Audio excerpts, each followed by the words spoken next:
It's 1809. On a cold November day, a ship leaves London bound for Edinburgh. On board is a short, thin young man determined to change his life once and for all. Ahead of him lie medical school and a promising career as a military doctor. He'll live for many more years, travel across the world, and contribute significantly to reducing mortality in the British Army. History will remember him as James Barry, Chief Medical Inspector of the South African colonies, a brilliant surgeon, and a short-tempered eccentric who didn't hesitate to tell his superiors to go to hell. But until the day he died, no one ever discovered his biggest secret. James Barry's real name was Margaret Anne Bulkley, and today I'm going to tell you how she managed to pretend to be someone else for 60 years and got away with it.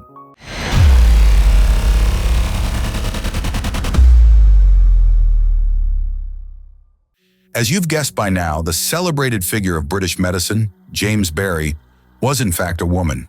But no one knew this during his lifetime. Well, maybe a few people did. The truth only came out by accident, and only because someone failed to carry out his final wishes correctly. Then again, maybe that's a good thing. Otherwise, we'd have lost an incredible story. When I first heard it, I immediately thought of all those movies where someone pretends to be the opposite sex. Tootsie, Some Like It Hot, Mulan. I always found those plots unbelievable. I mean, how blind do you have to be to not tell whether someone is a man or a woman? Right? But James Barry's life made me rethink all of that. So how did a young woman end up hiding her identity for an entire lifetime? Let's take a closer look. Let's leave James Barry in 1809 for a moment and go back 20 years earlier, to Ireland, where a small-time shopkeeper named Jeremiah Bulkley and his wife had their second child, a daughter named Margaret. The family wasn't well off, and all hopes for the future were pinned on their eldest son, John. They sent him to Trinity College Dublin on what was basically their last money, and at first John seemed to be on the right track. He studied well, married a girl from a wealthy family, but every business venture he tried ended in failure. Eventually, he had to ask his father for money. The father took on debts, sent the money, and John blew through it down to the last shilling and then disappeared. Since he wasn't the one who borrowed the money, the debt fell on the father. He ended up in debtor's prison, John vanished, and the mother and daughter were left alone, without a penny. A few years later, an angry Margaret would write to her good-for-nothing brother, "If I hadn't been born a girl, I would have become a soldier." Not long after, another girl was born into the family, Julian. We'll talk more about her later. For now, just remember the name. So what can two women do in a patriarchal country if they're not willing to turn to crime? They can only hope for help from men.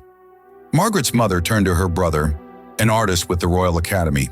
At first, he refused to help, but everything changed in 1806 when that very same artist died and left behind a small inheritance. This allowed the mother and daughter to move from rural Ireland to London, where the second big event happened. While Mrs. Bulkley was handling the inheritance, she met her late brother's friends. And as you'd expect, a royal artist moved in the most progressive circles of London society. Among his friends were Dr. Edward Fryer, Lord Buchan, a strong advocate for women's access to higher education, and General Francisco Miranda, a revolutionary who fought to liberate South America from Spain, became Venezuela's first president and designed his flag. And into this company stepped 16-year-old Margaret. Her mother enrolled her in a governess training program, hoping it would give her daughter a respectable income and good prospects for marriage. But things took a different turn. The influence of her uncle's progressive friends quickly made itself known. They noticed the girl's natural intelligence and incredible ability to learn. Dr. Fryer began teaching her medicine, and it seemed like she absorbed everything instantly. General Miranda noted her unusual love of reading. It became obvious to them that this girl was meant for more than being a governess. She needed a proper medical education. But how?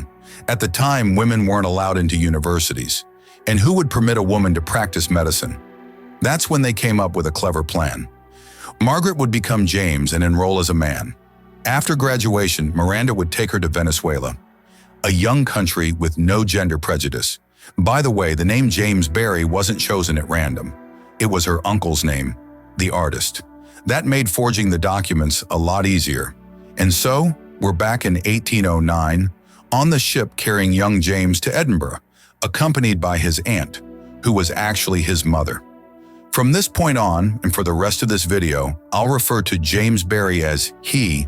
After all, that's how he referred to himself in every official document after graduation. And so, standing at the gates of the university was a short young man in a long coat, with a high-pitched voice and shoe inserts to appear taller. Sounds almost like a masquerade, doesn't it?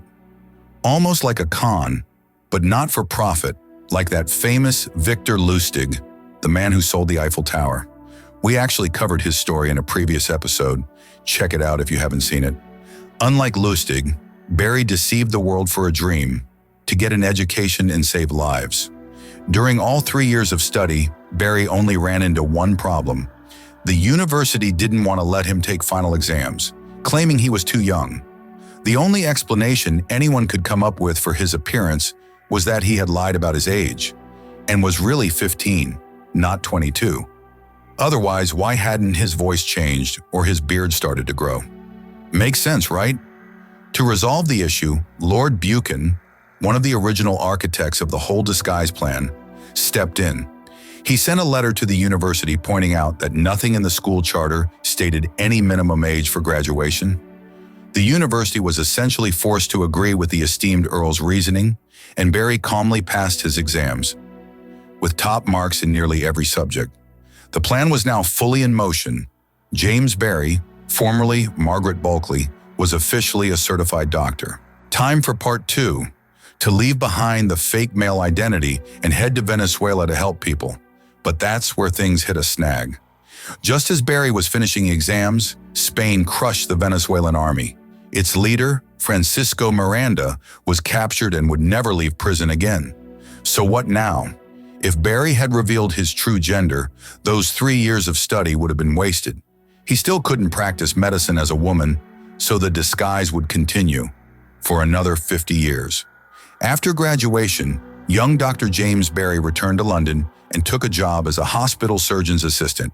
And just 6 months later, believe it or not, he applied to join the army. And once again, no one suspected Barry was a woman. He passed all the required checks and in 1813 was stationed at the military hospital in Plymouth. At the time, British Army doctors had their own rank system, similar to the military. Within a few years, Barry had risen to the rank of assistant staff surgeon, equivalent to a lieutenant. And then things got even more interesting. After a solid performance in Britain, the promising doctor was sent to one of England's farthest colonies, Cape Town, the capital of what is now South Africa. The next 10 years Barry spent on the African continent would be the most successful of his career. His first stop was a meeting with Governor Charles Somerset, whose daughter was gravely ill. Local doctors were baffled. Barry took on the case, and to everyone's surprise, she recovered. Naturally, his career soared after that. Barry quickly became Somerset's personal physician, and by 1822, was appointed colonial medical inspector, essentially in charge of all public health in South Africa. He was just 33 years old. Although when discussing Barry's age, some clarification is needed. Margaret, his true identity, was indeed 33 at the time. But to appear more believably male, Barry had reduced his age on official documents, sometimes by 3, 5, or even 10 years. So to others, the top colonial doctor might have seemed just barely into his 20s. That didn't sit well with the local establishment, especially given Barry's fiery personality and love of reform. As head of the department, he began overhauling everything, pushing modern scientific standards into every area. Barry insisted all colonial medical workers have at least basic medical training, which incredibly wasn't a requirement before. He championed vaccination decades before it became a global practice, created a hospice for leprosy patients, and led efforts to improve drinking water and sanitation. Remember, this was the early 19th century, before Louis Pasteur proved the bacterial nature of disease. Back then, doctors didn't even think cleanliness mattered. In an era when bathing in fresh air were seen as dangerous for patients, Barry prescribed both. Mortality rates in hospitals where Barry took charge dropped dramatically. Naturally, this kind of radical reform drew fierce resistance from the old-school medical elite, but Barry didn't help his case with his abrasive personality. Everyone who knew him described him as hot-headed, stubborn, and easily provoked. He had no time for protocol or politeness if he believed he was right. He was hypersensitive about comments on his appearance, once even fighting a duel over it. Thankfully, no one was hurt. In short, Barry wasn't the life of the party and had very few friends.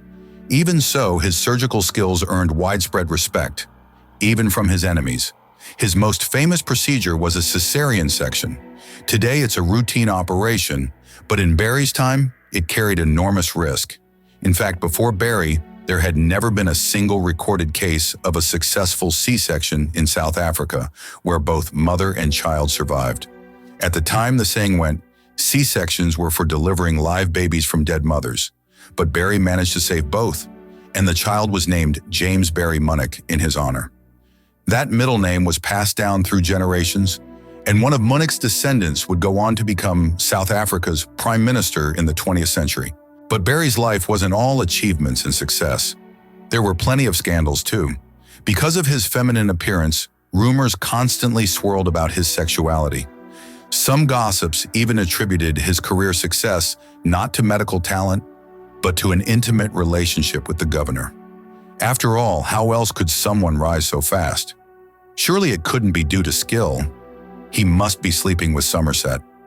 One local bishop pointed out that Barry had never married and showed no interest in women, clear evidence, in his mind, of something suspicious. Barry didn't care much for society, male or female, and that didn't seem to bother him. The loudest scandal broke out in 1824 when a poster appeared on the Central City Bridge in Cape Town that read, "Lord Charles sleeps with Dr. Barry." Even Barry's black servant was rumored to be involved sexually. And who knows, maybe those rumors weren't entirely off except for one detail. The governor wasn't gay. It's quite possible Lord Charles knew Barry's secret, and the two may have really had a romantic relationship. In any case, when the Lord fell seriously ill and left for London, Barry followed him immediately. Even though he was officially stationed on the island of Mauritius and had no right to abandon his post. When the command demanded an explanation for such a blatant breach of discipline, Barry replied, in his typical manner, that he urgently needed to visit his barber. The general was so stunned by the audacity that Barry was instantly stripped of his position and demoted to staff surgeon. But he couldn't have cared less. He spent the next 2 years in London caring for Lord Somerset until the latter died in 1831. Barry didn't receive another assignment until 5 years later, this time to far-off Jamaica. And for the next 15 years, he was shuffled between almost every British island in the Caribbean. He even ended up on St. Helena, Napoleon's place of exile. Interestingly, Barry himself got arrested there twice. The first time was for allegedly insulting an officer, but the military tribunal didn't find any wrongdoing. The second time was borderline absurd. A captain had persistently asked Barry for medical leave, to which Barry basically responded, "My good man, you're as healthy as a bull. What do you need leave for?" And just like that, Barry was arrested and escorted under guard to London. When he got there, officials just shook their heads and let him go, sending him right back. And it wasn't for nothing. Wherever Barry was posted, he managed to achieve impressive results and push reforms. The drop in mortality rates spoke for itself. So Barry began climbing ranks again and was soon appointed chief medical officer, roughly the equivalent of a lieutenant colonel. But another sudden illness interrupted his work. This time it wasn't some governor, it was Barry himself. A serious case of yellow fever struck him down. In 1845, he returned to the capital and spent a year recovering. After that came a short stint in Malta, where he fought a cholera epidemic, and also, unsurprisingly, clashed with local officials. Barry even made it to Russia during the Crimean War. Though he wasn't officially deployed to the front, he took personal leave and went anyway, determined to help organize care for the wounded.